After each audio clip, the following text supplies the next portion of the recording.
রাসূল সাল্লাল্লাহু আলাইহি ওয়াসাল্লাম জাহান্নামের মধ্যে যখন ভ্রমণ করতেছিলেন, কিছু দূর যাওয়ার পরে আল্লাহর রাসূল সাল্লাল্লাহু আলাইহি ওয়াসাল্লাম একটা রক্তের সমুদ্র দেখতে পাইলেন। কিসের সমুদ্র?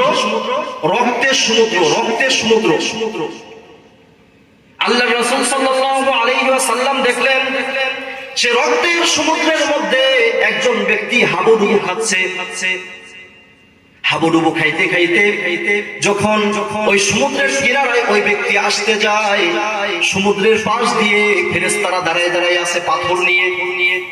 যখনই ওই ব্যক্তি সাঁতরাইয়া সমুদ্রের কিনারায় আসতে যায়, ওই ফেরেশতা বড় পাথর নিয়ে তার মুখের উপর নিক্ষেপ করে ওই লোকটা আবার ছিটকে সে আগের জায়গায় চলে যায়। এইরকম আযাব দেখার পরে আল্লাহর রাসূল সাল্লাল্লাহু আলাইহি ওয়াসাল্লাম জিবরাইল আলাইহিস সালামকে বললেন যে ভাই জিবরাইল, এই লোক কারা? এইরকম কঠিন আযাব দিয়া হচ্ছে, এরা কারা?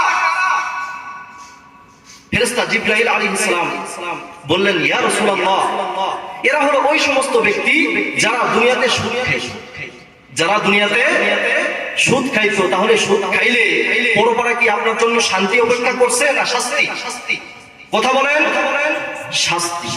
এজন্য যারা এখনো সুদের সঙ্গে লিপ্ত আছি, অবশ্যই সুদ বাদ দিয়ে দিতে হবে, সুদ থেকে বের হয়ে আসতে হবে।